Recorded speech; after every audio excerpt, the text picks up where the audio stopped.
Welcome to Let's Be Perfectly Queer, a queer podcast creating space to talk about all things queer. My name is Archie. And I'm Katie. And we are your hosts. Yeah. Questions of how you identify, seeking answers to clarify. Whether you're queen or somewhere in between, let's be perfectly queer. So on this episode, we're going to look at queer-friendly travel destinations. So before we start, a couple of little key points about what's been happening, and one of them actually links back to our previous episodes. I'll leave that one till last. So the Hungarian authorities have fined a bookseller for selling a British graphic novel without closed wrapping. So saying it breached a controversial law on LGBT literature for under 18s. The Lira Kis Krldemi Keft retailer, I'm sorry, I butchered that, was fined 12 million forints or £27,400 for selling a Heartstopper book without wrapping it in plastic foil. Officials said that the book depicted homosexuality and was sold to minors. So they have laws about homosexuality and minors and that kind of thing. Bloody Hungary, honestly. I'm like, that's your people. That is for anybody who doesn't know, I'm part Hungarian.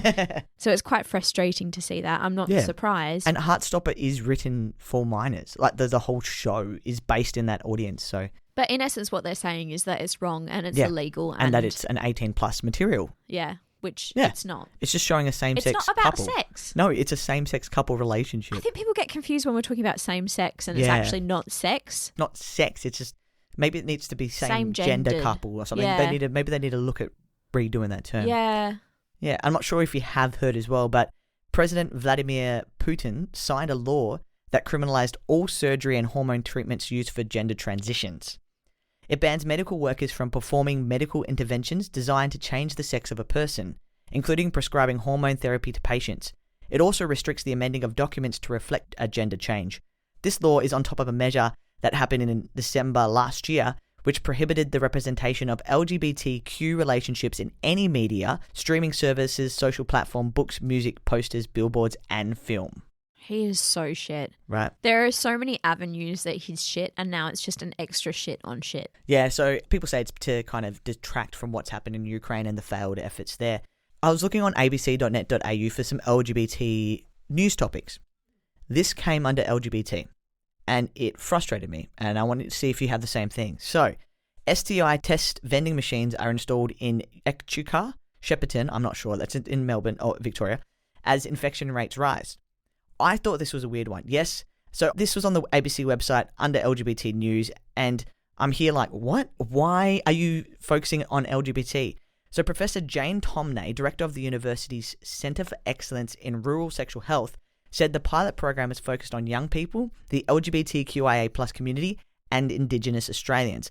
I feel like this professor is driving into the old stigmas of STIs, HIV, all that kind of stuff happening more amongst the LGBTQIA plus community. And I want to know what your thoughts are. What the hell? Right? Like, honestly, what the hell are they talking about? First of all, this professor has no idea how stigmatizing that is. And not just from us, also the Aboriginal community. Right, with the Indigenous Australians. Why are you picking on two marginalised communities? Yeah, it was just frustrating for me. And when I saw that come under abc.net.au, especially with what happened with their Four Corners, which we still need to watch, which got a lot of hate with the LGBT community about the way the trans people were represented. And they came out with articles saying, oh, well, we apologise, blah, blah, blah. And then they've come out with this. I don't know. I feel like they have no idea, and they potentially have used AI to be like, what category do we put this in? Yeah. Oh, yeah, we'll put it in queer news. Put it in health. Right. Health where it belongs. You're talking about a sexually transmitted infection. It's a health topic. And so when I saw the headline and it had nothing to do with the LGBT, I'm like, what? So I had to read the article. And then it actually links back with our previous episodes. So if you haven't had a listen to that, go back and listen to that episode where we debunk and queer bust some of the myths out there. Now let's get on to our actual topic. So queer-friendly travel destinations. Because we've been talking about travel and we're planning a trip at the end of the year, and it kind of got me thinking about where is safe and where is not safe. And that's why I thought I would look at this topic. Yes. So do you have a favourite travel or holiday memory you'd like to share before we get into the meaty, gritty bits? No. I think my favourite place so far that I've been, and I've been to so many beautiful places. I've been very blessed to be in a position that I pay for travel through my life, through work. not through work, but by working. You work really hard for by working and being able to support myself with travel, which has been great. I've been to so many bloody great places and I've really enjoyed them. I think the one that sticks in my mind most is Japan, which we're going back to soon. Not soon enough, but it's such a beautiful place and I love the richness of the culture. I love the beautiful scenery. I love that there's so much to do. There's just so much that I love there. Yeah, it's beautiful and the culture is beautiful and the people are beautiful. Yeah, I think that's my favourite memory. And we'll make some more memories when we go. Yay! Yeah. Let's get on to this episode. So travelling while being part of the LGBT community can be difficult depending on where you go. Yeah. On today's episode, I'm going to share some of the top LGBTQIA plus friendly destinations. With this one, it was a hard one, okay? Because there were so many different articles, so many different journals, so many different resources that had the countries all in several different orders. So some people said these are the top 10, some people said these are the top 10. But these are the ones I'm talking about are the ones that were constantly popping up in all the articles. Yeah, and of course there's going to be different things that make them part of the top 10 depending on like what author is actually writing it as well as like a lot of different things. That's exactly it. So from what point of view are they rating the top 10 and that kind of stuff? So if you had to pick the 5 countries you think would be the safest for LGBTQIA+, what would you say they were? I would go Switzerland or the Netherlands.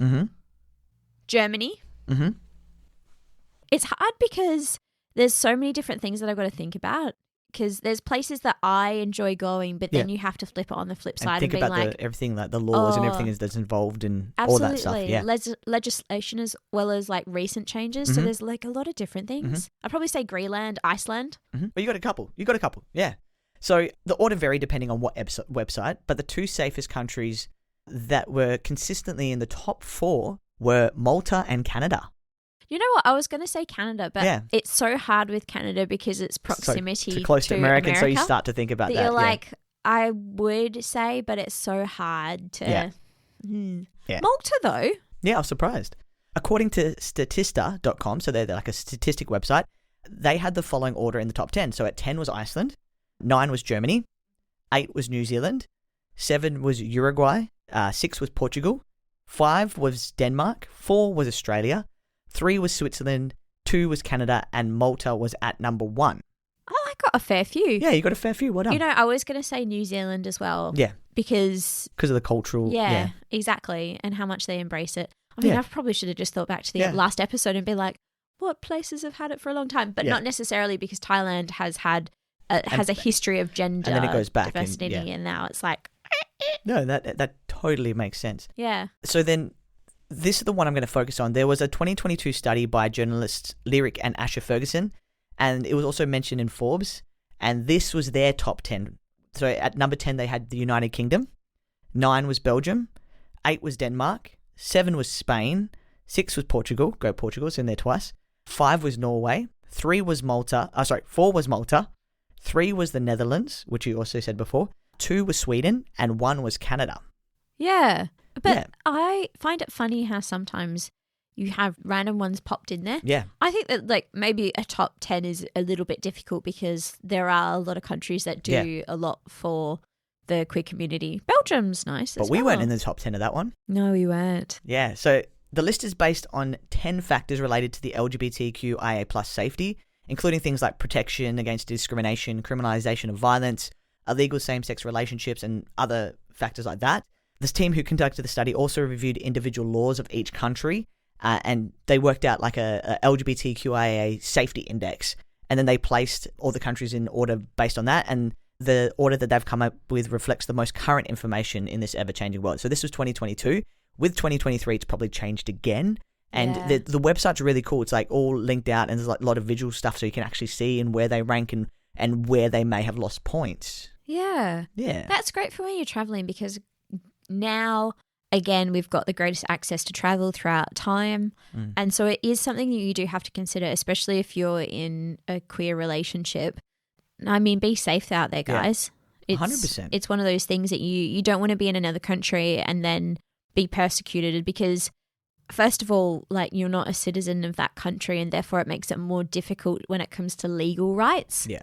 And also you just want to be safe. Yeah, just before you travel to a country, make sure you please do your research and make sure that is a safe place for you to go to. Yeah. Yeah. And we're not saying that it's right that there are countries out there that aren't safe. We're definitely not.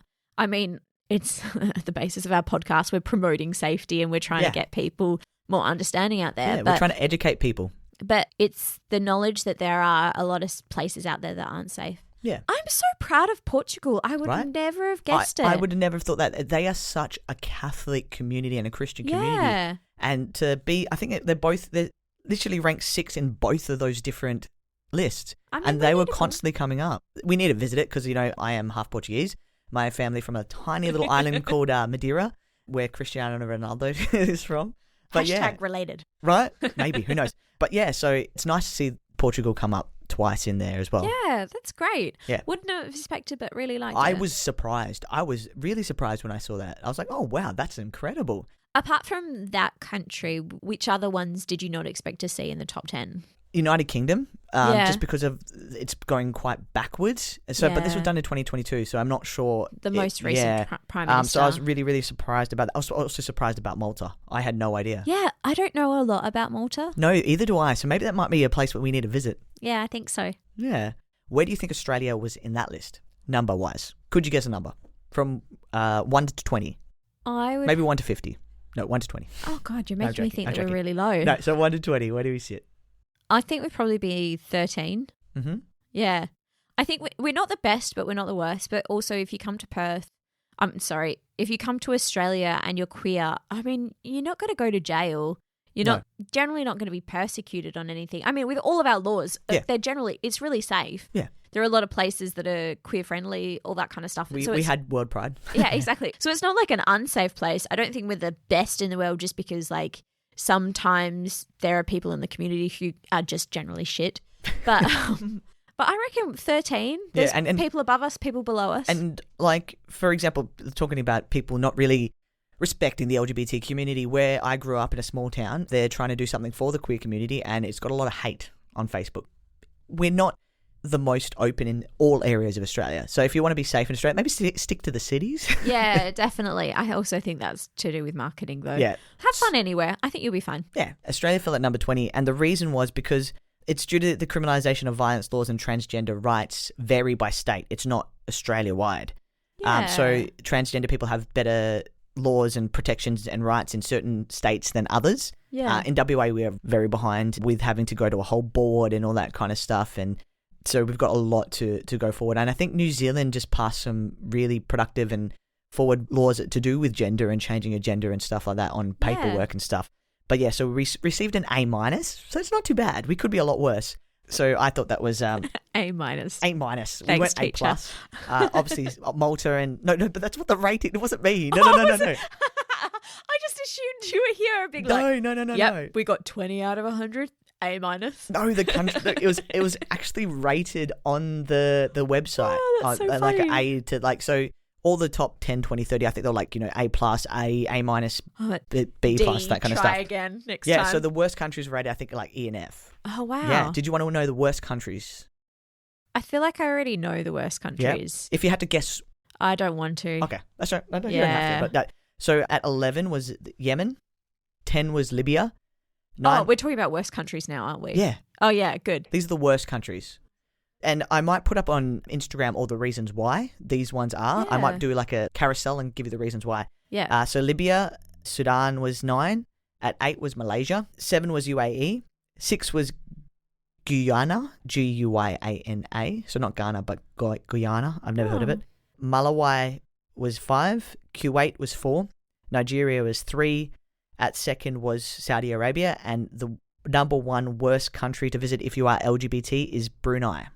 Oh, really? I had in my thoughts like Saudi Arabia. Yeah. I was thinking just because the experience you get going through Dubai if you're queer presenting is not very good. Yeah, and don't go through Dubai if you're queer If presenting. you are, so basically, if you are queer, I will say why Saudi Arabia's both the top 2 are not great is homosexual acts as interpreted by Sharia law can be punished by the death sentence. Yeah. Or 100 whips or 1 year banishment. So there's all different things. Do they still actually whip people? That was what was on the article. So, and it said floggings can occur for cross-dressing as well. So that's something you need to think about, the clothes that you're wearing as well when you are traveling, even if you are heterosexual.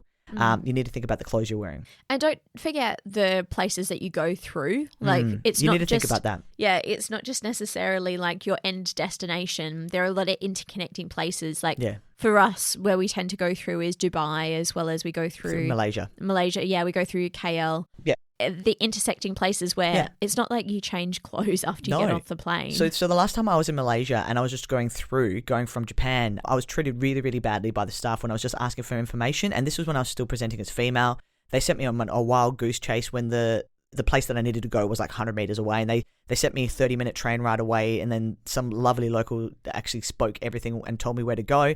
It was really disgusting, the way I was treated. You can look up the issues that have happened through in Dubai airport and the disgusting treatment of women in general on multiple occasions.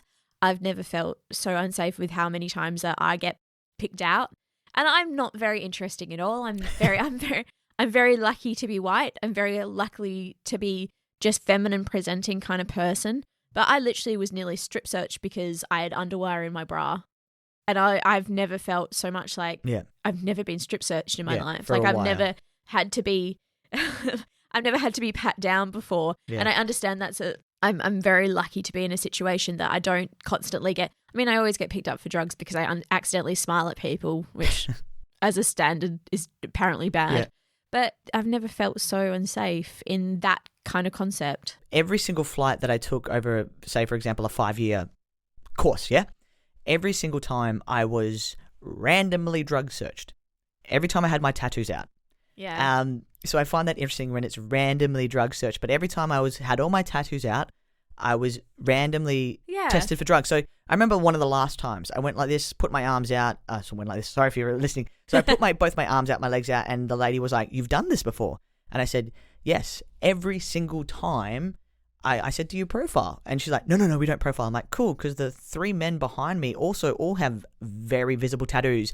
And she's like, Yeah. So I was just like, "Do you profile?" Because I just want to know. And then the next time I tested it, I covered up, nothing.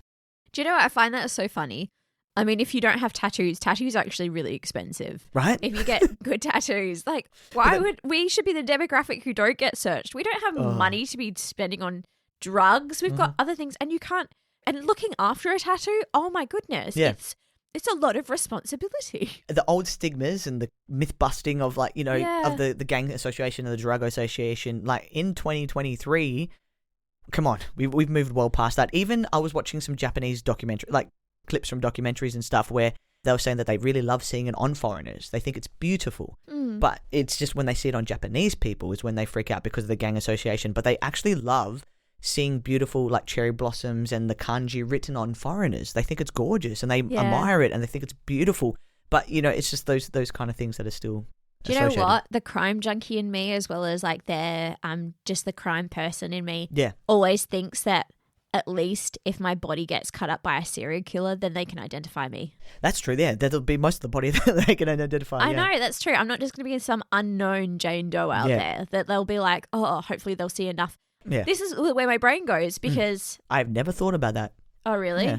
Well, I mean, those kind of things. I mean, I'm not sure if it's my upbringing or just how it is, but like, you never feel safe as a woman. No, that is very true. Since the 2022 update of the LGBTQ plus study, changes have occurred. So these changes have mostly been positive for the advancement of LGBTQ plus rights and protections. There were some negative going backwards disadvantage, but I didn't want to include them because I was like, there's enough negativity in the world at the moment. So some of the positive highlights include Cuba legalized same-sex marriage in September 2022. Go Cuba. While gay marriage is still banned in Japan, it is making progress towards the acceptance of same-sex marriage, and gay couples can now register a domestic partnership as of November 2022. Yay! Switzerland legalized same-sex marriage on July 1st, 2022. Singapore, Antigua, and Barbuda, St. Kitts and Nevis decriminalized homosexuality in 2022. As of January 31st, 2023, same-sex marriage and adoption are fully legal in Slovenia. Croatia passed laws expanding the rights of same-sex couples to joint adoption in August 2022. In December 2022, the US Virgin Islands increased its discrimination protections for people based on their sexual identity and gender expression. And New Zealand plans to implement gender self-identification on June 15th, 2023. Yay. Oh, I wonder if that's happened. We should look that up. Yeah. That'd be interesting. New Zealand does great things, though. I feel like it's always been that we see great things from New Zealand and then maybe 10 years later we'll see it. I mean, 5 years later we'll see it in Tasmania because Tasmania just seems more forward than everyone else. I'm so surprised. I'm actually surprised about that. Yeah, it's just bloody brilliant. So it's like New Zealand, and then we kind of see it in Tasmania, and then like the rest of the country, Sydney and New South Wales and start, in. and then WA is always last. Yeah, we're so far away from everyone else. Yeah, so those were pretty much the stats and that. So, but there's a lot of different things, and I'm gonna put a lot of stuff in the show notes of different articles and resources for you guys. With Lonely Planet, so this was a 2023, and Lonely Planet is known as one of the most like travel guides. They have books, they have websites, that kind of thing. So they had a 2023 article that was March 7th, so pretty recent, not super recent, but pretty recent. And they had these cities as some of the safest for LGBTQIA plus travelers in the world. If you had to name number one, what do you think the safest city, not country, in the world for LGBTQIA plus people are? Of the whole world? Whole world. I have no idea. Well, they didn't actually have a ranking, but it's the first one they put, so I assume it is the first one. We're just going to say it for this item. Sydney, Australia, because of World Pride this year. I'm like, boy, they got that shit wrong. Yeah, so obviously because of that, if you were to guess Not even during World Pride, I would have thought it's No. the safest city in Australia. No, but so not that it's bad, but like... Yeah, but you still had a lot of like, Lonely Planet, sort out your resources. Out of there, some of the cities they mentioned was Sydney, Australia, New York, Barcelona, Auckland, in New Zealand, Puerto Vallarta in Mexico, Amsterdam in the Netherlands, London in United Kingdom, Palm Springs, California, Toronto, Canada, Tel Aviv, Israel, Provincetown in Massachusetts, and Berlin, Germany. I wonder if an American wrote it because a lot of those were places in America, and what's happening in America right now? I think the Lonely Planet needs to get their act together because there are a lot of places on there that I'm like... Yeah, I wouldn't agree with. I'm like, Barcelona? But see, the thing is... Mexico? I think this person's done like a Cliff Notes kind of thing because when this person wrote the article, it's basically talking about the different massive pride events at those places, but it doesn't mean that those places are generally safest places to visit. No, it doesn't. It really, it's got no association. No. Because when it comes to those pride events, generally they happen because one person's like, yeah, let's get this ball on the road because it will bring tourism, and it'll bring money. There are so many other things when it comes to these events, like any other event, almost just even like the soccer. Right. That you bring it because you're thinking about the grand scheme of things. You're not actually thinking You're thinking about what it's going to input into the economy and to tourism and travel and that kind of stuff. Yeah, totally. You're not always thinking about it, oh, this is an amazing safe place. No, definitely not. Because I know when I went to Sydney for Mardi Gras, I had glass bottles ditched at my head while I was walking home. Yeah.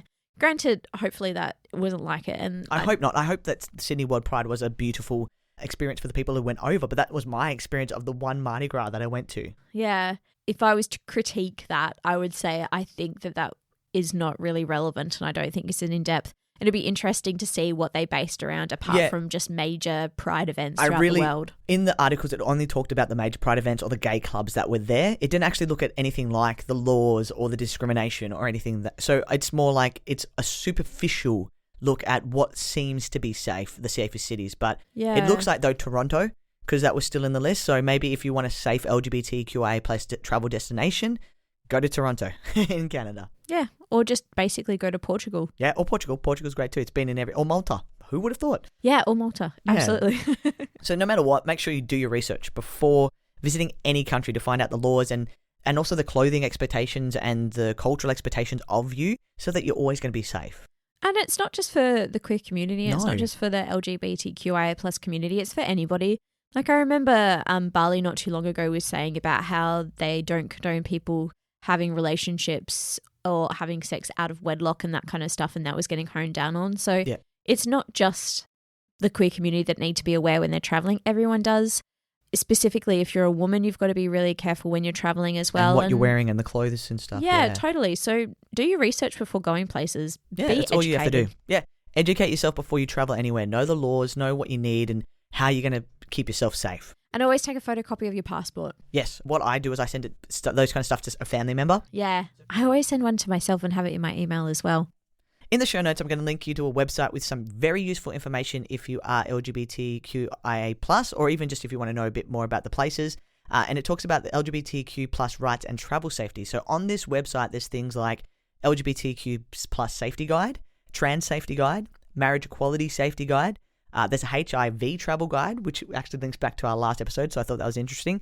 There's also guides on different countries. So they give you guides on specific things. So there's articles and they talk about how to be safe and the expectations. So things like South Africa, Morocco, obviously with how dangerous it is to travel there as well. So Turkey, Thailand, Taiwan, Nepal, Japan, Israel, India, Hong Kong, Australia, New Zealand, and so many other countries. Like literally, and it's divided into like, is it European? Is it South America? All that kind of stuff. So if you are looking to travel and you are part of the LGBT community, you should really check out this resource. It is iglta.org, and I'll link that in the show notes and so that you can get all this information. Very interesting, very relevant episode. Yeah, so just remember, be safe when you're traveling. Thank you so much. I hope that you've got something out of this episode. And in your comments on this episode, where's your favourite place in the world to travel and what's your best experiences with travel? We'd love to hear about them. Or maybe some safety tips for certain countries that you've travelled to. Yeah, totally. Yeah. So thanks for listening to our episode all the way to the end. Yes, really appreciate it. And if you've liked what you've heard, don't forget to rate, review and subscribe. And until next time, I hope that we have been perfectly queer. Bye.